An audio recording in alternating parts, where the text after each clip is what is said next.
സ്വപ്നം കാണുമ്പോൾ വാതിലും വഴികളും തുറന്നു തന്നോനെ ആരാധിക്കുന്നേ.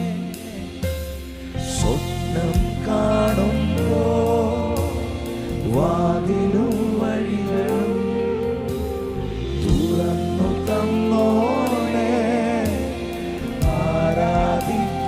ഇരു കൈകളും ഉയർത്തി എന്നേ വന്ന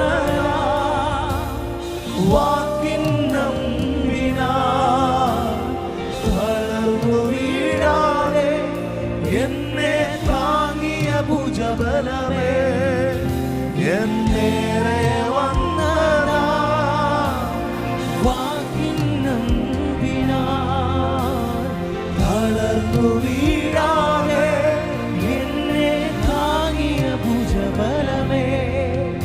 ഇനിയുള്ള നാട്ടിലും എന്നെ നടത്തിടും ഭുജബലത്താൽ.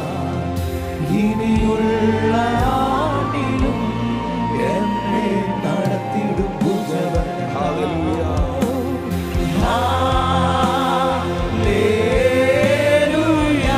രണ്ട് കൈകളും ഉയർത്തി ശബ്ദം ഉയർത്തി പാടി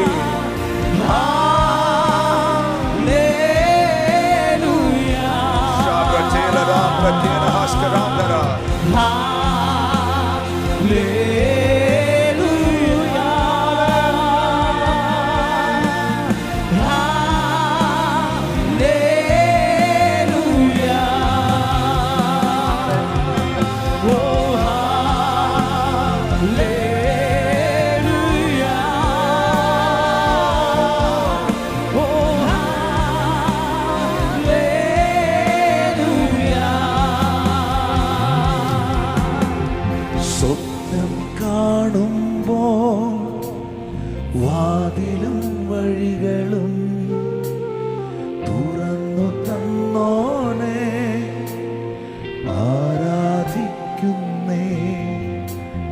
സ്വപ്നം കാണുമ്പോൾ വാതിലും വഴികളും തുറന്നു തന്നോനെ ആരാധിക്കുന്നേ. ജോസഫ് താൻ സ്വപ്നം കാണുമ്പോൾ തൻ്റെ ജീവിതത്തിൽ ഒരിക്കലും അങ്ങനെ ഒരു പൊസിഷനിൽ താൻ എത്തുമെന്ന് ജീവിതത്തിൽ ചിന്തിച്ചതല്ല. തൻ്റെ സ്വപ്നങ്ങൾക്കെതിരെയാണ് മുഴുവൻ കാര്യങ്ങൾ സംഭവിച്ചത്. താൻ സ്വപ്നം കണ്ടതുപോലെ അല്ല കാര്യങ്ങൾ മുന്നോട്ട് പോയത്. സ്വപ്നത്തിന് എതിരായ കാര്യങ്ങൾ, നമ്മുടെ ഭാഷയിൽ പറഞ്ഞാൽ സ്വപ്നം കണ്ടതല്ല പലതും നടന്നത്, സ്വപ്നത്തിൽ പോലും കണ്ടിട്ടില്ലാത്തതാണ്. പക്ഷേ നാളുകൾ പലത് പിന്നിട്ടു, മാസങ്ങൾ പലത് പിന്നിട്ടപ്പോഴും ജോസഫിനെ ദൈവം എത്തിക്കേണ്ടിടത്ത് എത്തിക്കുകയും ദൈവം മാനിക്കുകയും മിസ്രൈമെ അടിമച്ചന്തയിൽ നിന്നും പൊട്ടക്കിണറ്റിൽ നിന്നും പൊത്തീഫറിന്റെ ഭാര്യ കൊടുത്ത കള്ളക്കേസിനകത്ത് നിന്നും ഒക്കെ ജോസഫിനെ ദൈവം വിടുവിച്ച് താൻ സ്വപ്നം കണ്ട ആ പൊസിഷനിലേക്ക് ദൈവം ജോസഫിനെ കൊണ്ട് ഇരുത്തുമ്പോൾ, സഹോദരങ്ങളല്ലേ പൊട്ടക്കിണറ്റിലിട്ട്, അവരല്ലേ അടിമച്ചന്തയിൽ അടിമയായി വിറ്റ്, അവരുടെ ജീവിതത്തിൽ വലിയ ക്ഷാമങ്ങൾ ഉണ്ടായിട്ട് ഗോതമ്പ് മേടിക്കാൻ, ഭക്ഷണ സാധനങ്ങൾ കൈക്കൊള്ളാൻ ജോസഫ് ഭരിക്കുന്ന രാജ്യത്തിലേക്ക് ആ സഹോദരങ്ങൾ ചാക്കുകളുമായി, ഒഴിഞ്ഞ ചാക്കുകളും പാത്രങ്ങളുമായി കടന്നു വരുമ്പോൾ, തൻ്റെ സഹോദരങ്ങൾ തന്നിൽ ആശ്രയിക്കാൻ വരുന്നത് ദൂരത്ത് നിന്ന് കൊട്ടാരത്തിൻ്റെ മട്ടുപ്പാവിൽ നിന്ന് ജോസഫ് കാണുമ്പോൾ, തൻ്റെ സഹോദരനായ ബെന്യാമീനെ കണ്ടു കഴിഞ്ഞപ്പോൾ ജോസഫിൻ്റെ ഉള്ളം തകർന്നു. ബൈബിൾ പറയുന്നു, അവൻ ഓടി അകത്തേക്ക് പോയി ചുവരിനോട് ചേർന്ന്, ഭിത്തിയോട് ചേർന്ന് മുഖം വെച്ച് ജോസഫ് പൊട്ടിക്കരഞ്ഞു.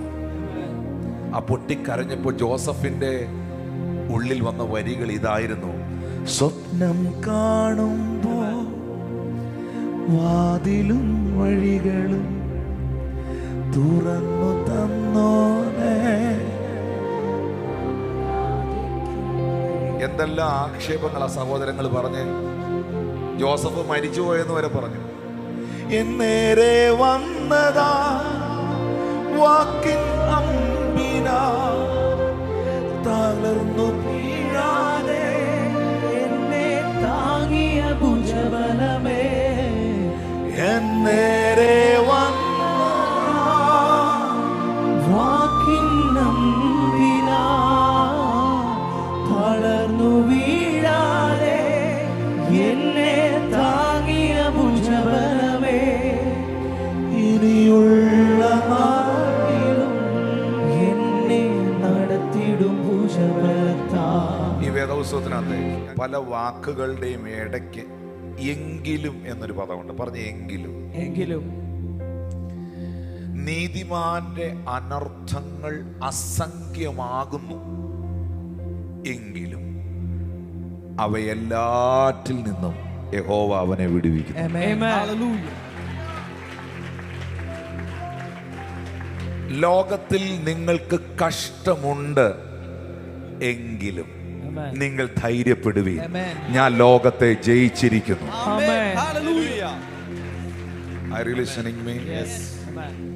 ഇപ്പോൾ നിങ്ങളുടെ ജീവിതത്തിൽ നിങ്ങൾ എക്സ്പെക്ട് ചെയ്യുന്നതിന് ഓപ്പോസിറ്റായി പലതും നടക്കുന്നുണ്ടെങ്കിലും ഇതുകൊണ്ടൊന്നും നിങ്ങൾ അവസാനിക്കില്ല.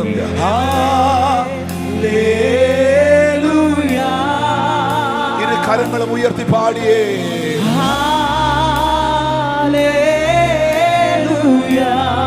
എത്രത്തോളം ശബ്ദത്തിൽ